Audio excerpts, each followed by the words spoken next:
Welcome to the 4th Annual Guild of Music Supervisors Conference.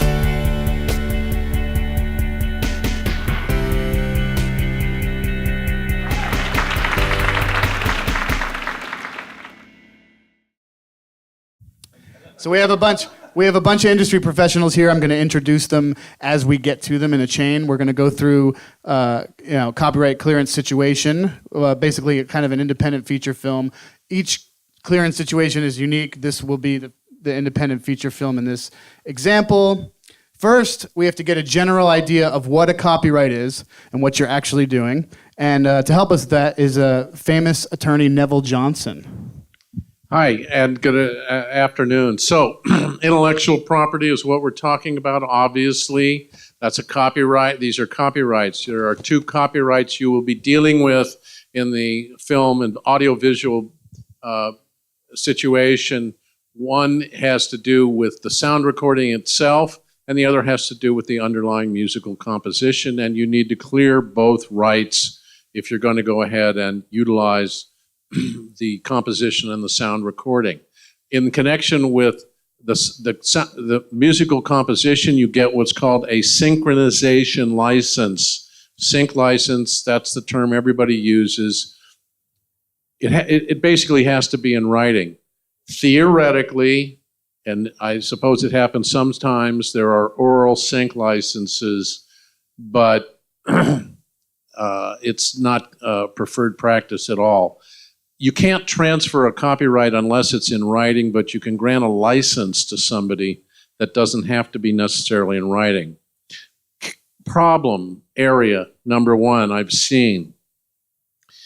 I want a quote on a song I want to use. And somebody says, well, you can probably have it, or it'll be in this area, or we'll give it to you for this. And then when it comes time to utilize it and put it on paper, they go, no, the artist won't let that happen. I saw that happen in a situation, and it was really ruinous for the producer, so to speak. So I would say, how do you get around that? If you're going to get a quote saying this is a firm, definite quote that arguably could be considered to be a contract overall. So with the sound recording, you give what's called a master use license. It's like a synchronization license, but it's for the use of the master. The rest of these people can talk about the deals that you make overall, but you're talking term and territory, basically. Ordinarily, it's going to be for the world. And a term used to be limited for a year. You could limit it for 3 years or 5 years or whatever. Now they want buyouts, and in particular, you're talking Netflix. It's thank you very much. It's a complete buyout of everything. And when we're talking buyouts, we're talking the performing rights as well, because the synchronization license is the right to put it in time relation to the film, so to speak. And put it to the screen, but there's a performance license that's going to be required as well. That comes from ASCAP and BMI with the blanket licenses. But my understanding is that some of the producers, studios, networks now are saying we're not going to pay you any performance licenses anymore. It's a buyout. Take it or leave it. And in this world today with people trying to make a living, sometimes you just got to do it. I'll close with just this one final anomaly of the industry overall, which is very annoying and sad for me in a way, is that in every country of the world, when music is played in a motion picture theater, a portion of the monies earned from the box office go to the music publisher and the composer, not in America. And that is because, and I figure it's about $800 million to $1 billion a year that talent is not getting. And the reason it's not happening is because 69 years ago, the motion picture producers were also in the business of owning theaters, and they were screwing independent filmmakers who brought an antitrust action, and the result was the government said, you're out of the business of licensing or having to license this stuff anymore, or having your rules the way they are. It's going to go to a world where each publisher can negotiate with the studios. Well, it didn't work out that way. The studios just said, it's a buyout, and it's a buyout, non-negotiable, 100% for everybody in this town. And I don't know when or if it's going to change. It would take a mass movement on behalf of composers overall. So that, I think, sums it up. Awesome. Got a little extra there. That's great. I forgot to introduce myself. I'm Jeff Gray. I'm a kind of a clearance guy, music supervisor, all around. I've done a bunch of stuff. I'm not important here. I'm just kind of moderating. So now that we learned there's a copyright associated with every song that you want to license the recording and the composition. There's a copyright associated. We're going to go to Amine, who is a wonderful independent music supervisor, and Amine will talk about how she identifies who owns those copyrights, and when she's picked this amazing song, we're going to have to give it a title. We're going to give this fake song a title just so we can keep talking about it. Fuzzy Slippers. How about that? No, I want something. Rock Candy. Yeah. I'm in this kid mode. Rock Candy. So this song's called Rock Candy. It's fictitious. Amine's picked this song, or the producers picked this song. We're not talking about creative stuff here. It's already wonderfully creative.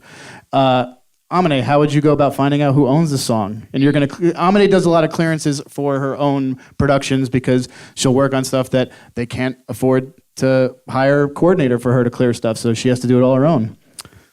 Or my coordinator. Yeah. But once we found the song, nowadays mostly lucky enough that the metadata in the song will tell me who sent it to me. So that will either be the label or the publisher or the artist manager.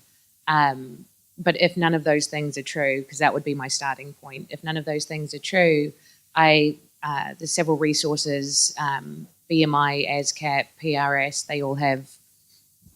These are performance rights organizations. Yeah. And they'll have... you look up the song and it'll tell you. Yeah, you can look up the song and it will tell you who owns the publishing.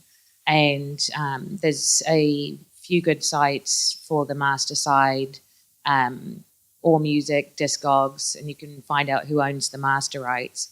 That's the beginning of the process. After that, you hope that information's correct. So you start calling and emailing the rights holders.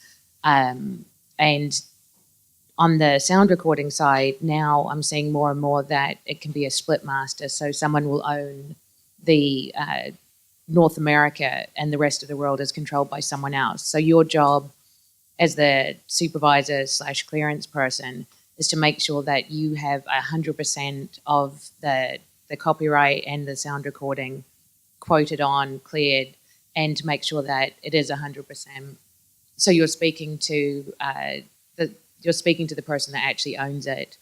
Often you can find the artist will go, yeah, that's my song. You can use it, send me an email, and they'll send you a quote back. And then you do your due diligence and you look up on the PRO sites and you find out that, in fact, they have a publishing deal and it is not theirs to say that you can use it, and the label owns the recording. So, in fact, the artist, who may, in fact, also be the songwriter, can't clear the song at all. So part of your job is to make sure that anything that you are presenting to the producer or the director or that they've asked you to clear, that you know for 100% that it is clearable, who has it, what percentage they have.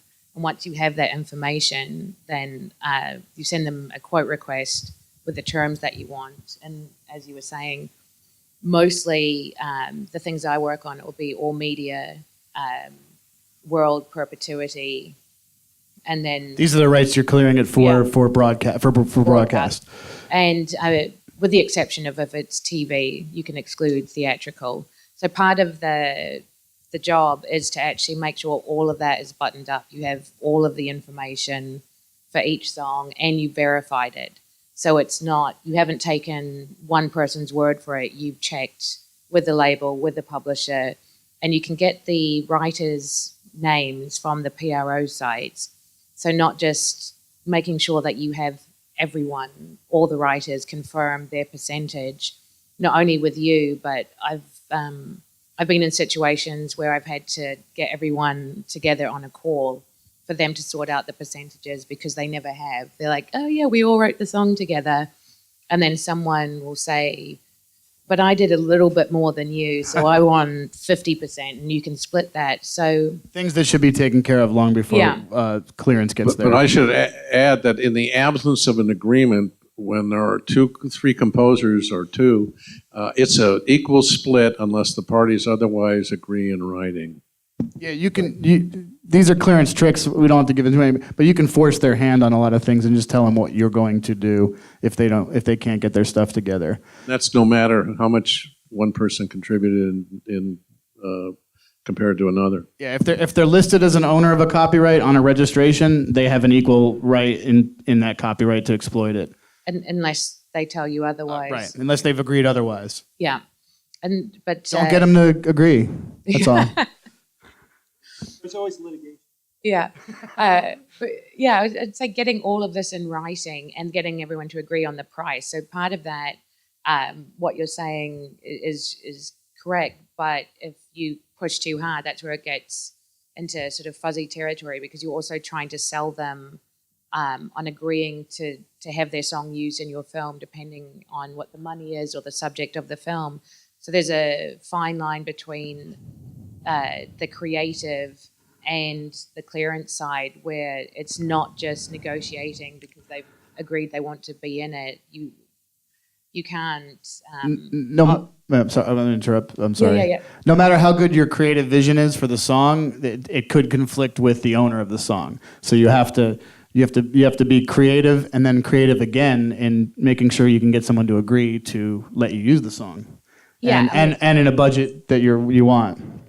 Yeah, so it's like, if you find the perfect song for a scene, before you even try and pitch it, say, to the producer or the director, what I'll do is I'll preemptively just do a few phone calls and find out, like, in some situations, are you fine with your song being used in this sexual assault scene? And the answer could be no, so I'm not going to continue to do the research to find out who owns it, get all those percentages, agree the terms. This movie we're not having too much trouble clearing for. Oh yeah. So we're not going.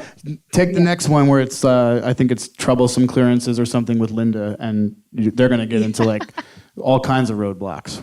This is an easy clear. This is So supposedly, okay, everyone wants to say yes, it's great. So basically, you do you just get a quote request form together with all the terms, the money, you've looked up the rights, you've confirmed that those people in fact do own the rights and they haven't in the meantime signed a deal with a record label or a publisher. And once that's all confirmed, then you present the song and hope it's a yes. This is amazing. So the song Rock Candy is, Amine's done her research and she's found out that the sound recording, the master, and the composition, the sync, sometimes colloquially called, is all controlled by Media Horse, a sync company and music promotion and other things. And Jo and Shauna will tell us about their company and what they do when they receive the request from Amine. And there's a little bit of back and forth maybe, or checking in for clearing the song.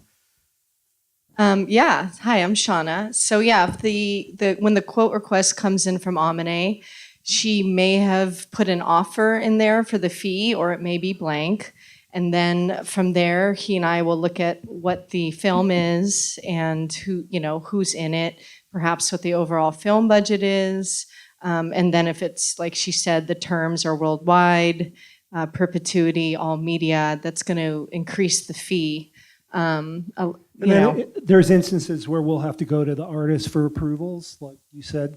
Is the scene, Yeah. Amine's got all her ducks in a row. I'm sorry. Yeah. She does everything right. So she's giving you the scene description. She's giving you all the terms that they want for the broadcast, how they're going to use it. Is there only film festivals for a year or two, or do they want the option already for, full theatrical or broadcast on television, what have you?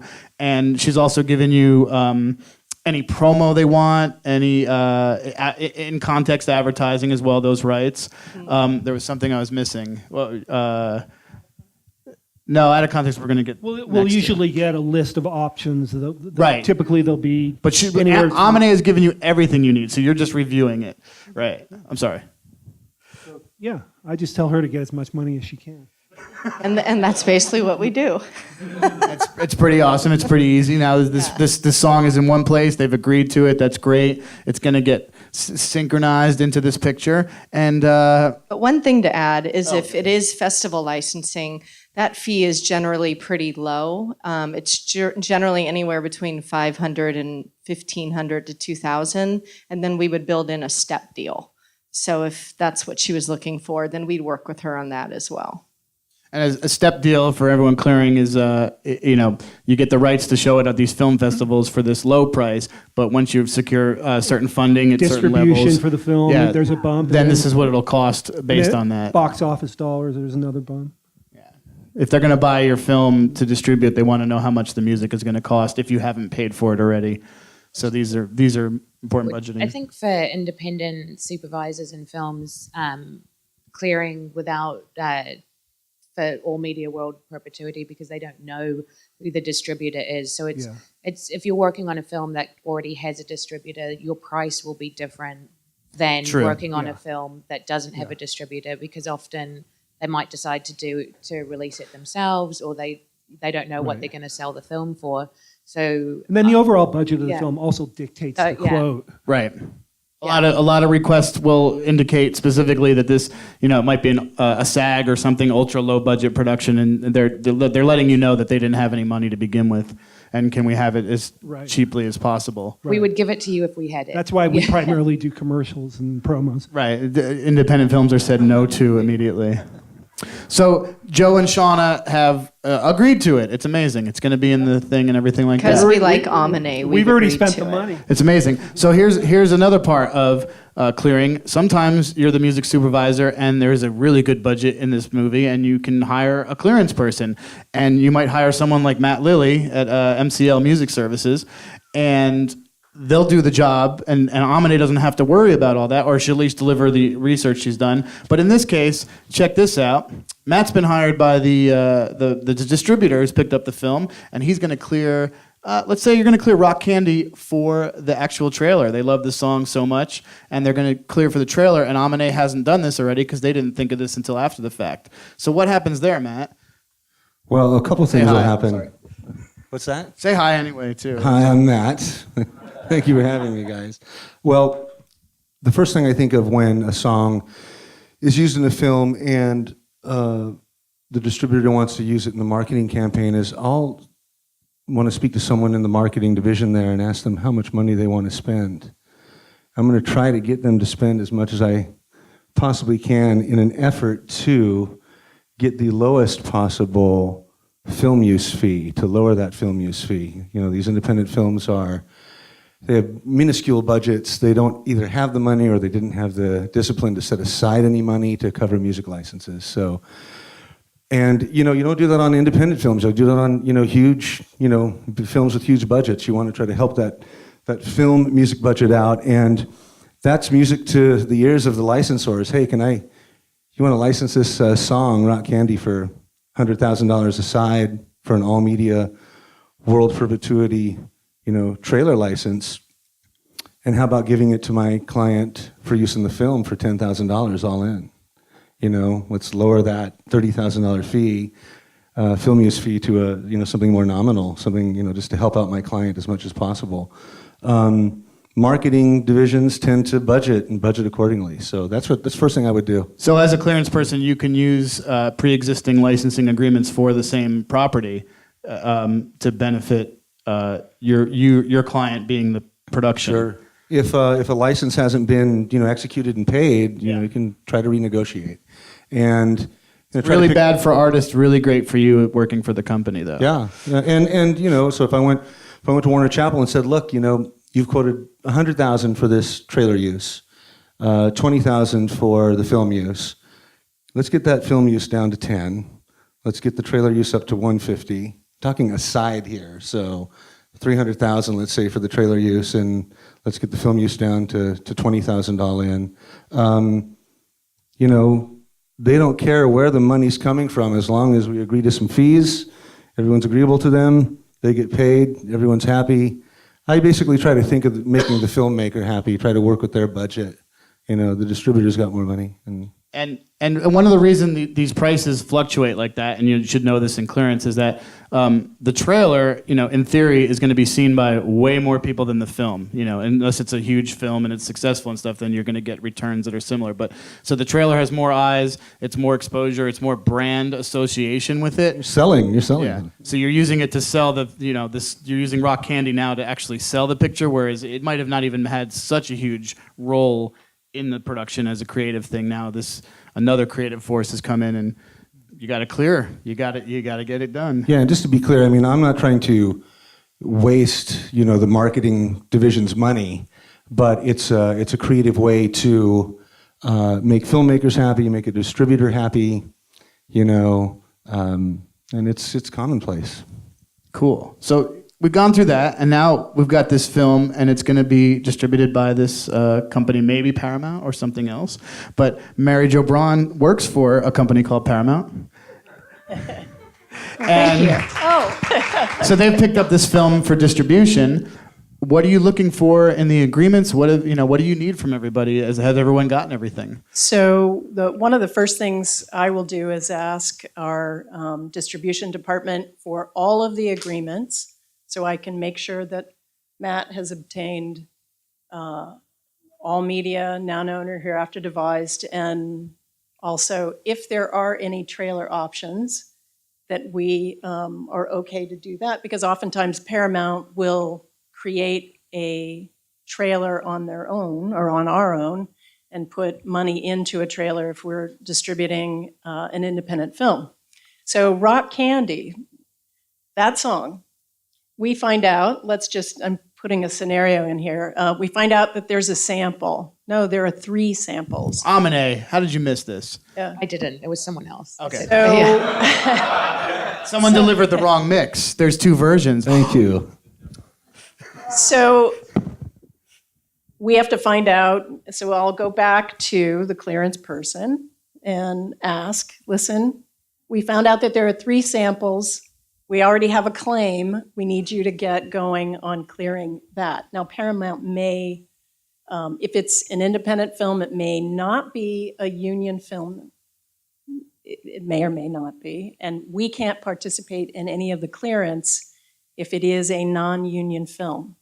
So then I'll go back to Matt and say, you need to take care of the samples, and then he can deliver it. And then that's part of my vetting. I go through and look at every single agreement, master and sync, and we don't get performance. You're right. In the U.S., there's no performance. I just wanted to, but outside of the U.S., they do. So you'll need deliverables, clearance deliverables. I'll need to get And TV in America. and TV in America. So once What are some clearance deliverables? Is it cue sheets? So cue sheet, any of the sound, So, audio. So somewhere along the line, also, we did neglect that the cue sheet is part of the clearance process. Usually, it's a result of either the distributor or the clearance people that are going to have to generate a cue sheet. You may or may not, as a music supervisor, do it, but as a music supervisor who clears, or as a clearance person, the cue sheet is just a list of every single song that's in the production, the timing of the song, how it's used. Is there vocals on it, or is it only an instrumental? These are the visual vocal, if someone actually sings along to the song, along to a master recording, because we're clearing the sound recording, master recording in this case. So that would still be a visual vocal. So that cue sheet, by the way, is a legal document. People get paid. Once that cue sheet is submitted to all of the societies around the world, people get paid a royalty. And so we have to have that cue sheet. And we also have to have the cue sheet for the marketing tools. For instance, if they do a trailer, money can be earned off of that cue sheet by just submitting it. And in context use would lend, you need the cue sheet for that. That's right. Well, yes. So part of vetting that agreement is looking for in context. Does everyone know what an in context use is? So it's the music in the film as it's heard and seen in the film. They can't do audio only. You can't play that music over another scene. That's out of context. So we have to make sure that we have those rights in order for any sort of promos, in-context promos for this feature film. If you don't mind me interjecting real quick, Mary Jo. Yeah, sure. I want you to interject. Just to cover Yeah, the please, base. I'll do. You know, we talk about worldwide rights, but a typical rights package, for instance, like, you know, I worked on the Hunger Games films.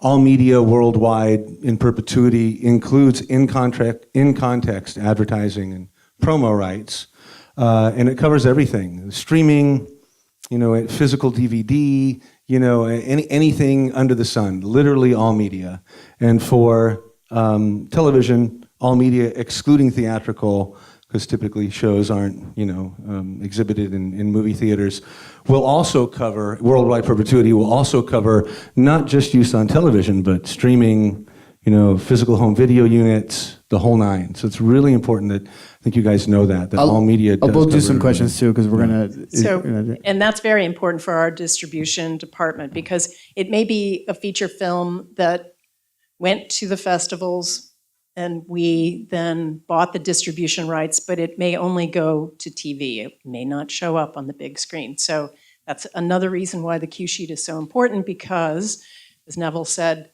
you get paid a performance fee off of that cue sheet, that legal document. So then, basically, I will go through, I will watch the film against the cue sheet to make sure that the production company is actually accurate. And I have found that sometimes they're not so accurate, so we have to go back. Are you okay when the license says approximately this amount of time? Yeah, I mean, or approximately. As a clearance person, Yeah. always try and get an approximate time. Never, Yeah. don't always marry yourself to an exact timing. It only helps you. And So- it only helps Mary Jo in the long run. Right. Also, the box office bumps, that can get tricky. We actually prefer to have all media, now known or hereafter devised, in perpetuity worldwide. That's what we really want. But we do track box office bumps if that's what we have. We've done that on several films. We may only have 15 years for your film, but we want to make sure that if it hits 2 million, that we pay all of the licensors that extra 5,000. And we have done that. So I want to just mention on the performance side of things for composers, yes, you may not get paid in motion picture theaters, but you can make a lot of money on television around the world and in America. And there's a lot of composers who said, you know what, I don't even need a fee. Just you give me the right to get at least the writer share, or I'll do the publisher share as well. I mean, that's a whole industry. So we I think we've gone through that pretty fast. It's a clearance process. We did it based on, you having some pre-existing knowledge of some of this terminology. So we're going to have some question and answers and stuff. And if there's anything anyone else wants to add and what have you. But basically, again, this is about, all the creative ideas are wonderful, but you got to, make sure you get all your ducks in a row to make sure you can use the music in a production. And knowing clearance makes you a better music supervisor at all times. Anybody want to add anything here first? I mean, did I do okay? You guys okay with me? Jeff Gray, ladies and gentlemen. woo! I would have done this whole thing on like the intricacies of copyright, but we're in the wrong place for that. I just want to say I know of at least 2 situations involving major companies. I was involved in litigation involving them in one way or another, where the company, they were both big companies, did an abysmal job because they either didn't care or they had creepy, incompetent people who were supposed to be Not Paramount. who were supposed to be filling out the cue sheets. I think I know what he's talking about. So I think it's a little spot checking every now and then, if you're a composer or have a publishing interest, is worthwhile to make sure that the cue sheets are adequately being filled out and filed. There was a company that didn't clear a lot of music for a long time, and I remember this situation. Yeah, as a supervisor, I do the cue sheet, but I send it to the labels and the publishers and ask them to confirm that what I've put in is accurate. So once it goes to Mary Jo or Matt, it has been confirmed with everyone in the cue sheet that they've acknowledged to me that it's accurate. So if it ever comes back where someone says that it isn't, I'll have an email proof that they had acknowledged it was accurate. That's typically a requirement when you're doing a sync license or a master use license. You have sometimes 30 or 60 days to deliver a cue sheet to each of the licensors. And whose responsibility is it to deliver the cue sheet? Is that the music supervisor? The new Business hire. and legal affairs. Yeah, I just Sometimes do the it to clearance cover person, but, myself, but the production We're learning I thought- things. The business. We and legal we always try to request a cue sheet, and we typically have a really hard time getting it. It's such a courtesy, and I don't know why everyone holds them back. We typically, we actually have a dedicated person in our office who hounds us. Are the cue sheets done? And the show may not have even aired yet, but they're asking us for the cue sheet. So we're yes, there have been times in all studios where they don't have the cue sheet completed. But it's like an indie film producer. I mean, you're a very sophisticated company with elaborate procedures and all the rest of it. If you're an indie filmmaker, you've got to have that as one of the things that you have to check off and do to make sure that you're delivering for your composer that you have hired. So there are I'm so sorry. There are programs now. Before, everybody put them up on an Excel sheet, and that took a lot of time. Now the societies provide a service. It's called Rapid Cue, and that's actually, you get the editor's cue sheet, and if your music editor puts the information into that system, then somebody in-house can verify the uses, and then you just push a button and it goes out to the societies. Now, getting it to a licensor, that's where our business and legal affairs group come in, because they're the ones that are drafting the agreements to all the licensors. It's good to know all this because you're going to get these questions from people maybe even years after you've finished, especially if you're a music supervisor. Hey, where is that cue sheet? And you might have to contact Mary Jo or somebody who distributed it if you're feeling it. And I've had to contact. You might not be contractually obligated, but it's part of your job and your.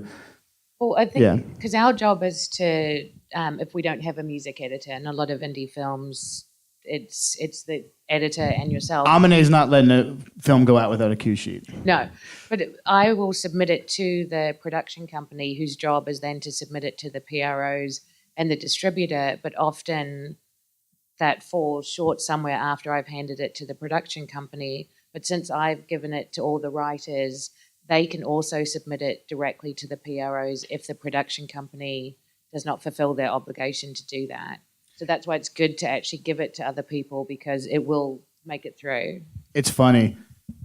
Clearance and cue sheets is a big deal, and it's not a big deal. It's broadcast. When it's broadcast and it's put in public, some of that information might even be public domain. It's not even like, someone's proprietary information, because it's not something you can't generate on your own. Well, so now It's weird how people are they don't release them though.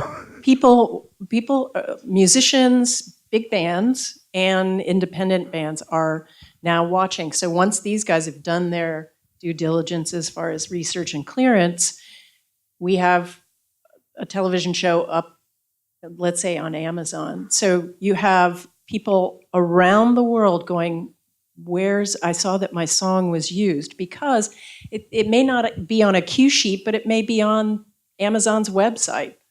And so everything is becoming more and more transparent. So the days of not getting a cue sheet, those are going away. But let's talk about collecting my money from Italy. And That's not clearance, though. And my show is being broadcast on a television station in Italy. It's a remake of Baywatch.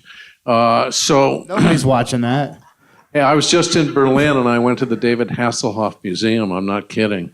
So anyway, you need to know about music publishing, that the performing rights societies exist around the world. You can have them collect your money via ASCAP or BMI or CSAC here in America, but you can also have a publisher overseas to be collecting the money. But no matter what, you want to ensure that the cue sheet is being worked, is being seen in, say, Italy or wherever else it may be. And I do want to wrangle it a little bit back more down the clearance. I love what you're saying. I'm just talking about if you're doing this to get paid, so be aware of that. True. Well, and All right. one of the last steps in this process is getting paid. So Yes. for us, They have to make sure. often That's a whole other panel, though. often that film is airing, or that use is airing in the, or has aired in the TV show, and we still haven't received a fully executed agreement or payment. A confirmation Yeah. sometimes. Sometimes even a confirmation. We find out that something is airing, from the artist or a friend, or we're like, oh, okay. So that's something you have to really watch for, is just staying on, getting that signed agreement and getting paid. It can Awesome. take sometimes up to a year even. I want to interrupt though. I want to open it up to some questions. I think, But so I just want to add Oh. one other thing about cue sheets. yes, they suck. No, I think the answer would be for the film studios to integrate blockchain technology. I'm with you. That's my next panel next year, hopefully, is blockchain and the use. 500%. I'm not lying.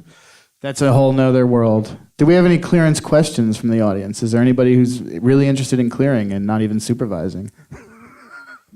Let's go. We'll start at the top here. This gentleman had asked. So there are times when I'm doing clearances for a film, and obviously there's an option for out of context. Now all the record companies and publishing companies are pressuring their clearance department to get the revenues up. So now for the first time, I've recently seen publishers and record companies ask for an additional fee for in context, which would typically have been included in the actual license for the film. How do you guys deal with that issue, and how do you figure out how much the in context rights are worth? Well, that's a really great point, David, because that has been happening a little more often than not. It fortunately, at least in my experience, it's not the norm. I'm still getting a lot of songs cleared with in-context rights included. But when they're not included, first thing I do is I check to see if every licensor on that song excluded in-context rights and broke it out and charged a higher fee. If only one of them did, let's say there's 3 publishers and a record label tied to a song. If only one of them broke out in context and wanted a higher fee, I go back to that licensor and I put a lot of pressure on them to drop that and include it for 2 reasons. One, it seems a bit unfair, that they want more money and none of their co-licensors do. And 2, it's just not in the budget for, my client. And if I've told them the song's $30,000 and all of a sudden it's $30,000 plus an additional, $15,000. So that, I'll put a lot of pressure on them, and most of the time that works. Some of the time it doesn't. When it doesn't, it's typically an iconic songwriter, Bruce Springsteen or someone of that, on that level. And if they don't and they want more money, I've got to tell my client, look, this is the deal on this song. You can use it in your film. If you want to use it in context, it's going to cost you more. But typically, I have found that it's typically one licensor. Kind of cycles every few years. What company out there is putting this kind of pressure on the community? Yeah. So I hope that answers your question. So part of that, if as a distributor, I don't have in context, but that usually is something that I want to have if I'm going to distribute your film. But if we don't, then our marketing department will chip in and pay for that. So if it's a big film, those fees can range in context. They're fairly low, but it's still it's another breakout, it's another category. And there is really one publisher that's doing that. I hope you guys enjoyed it.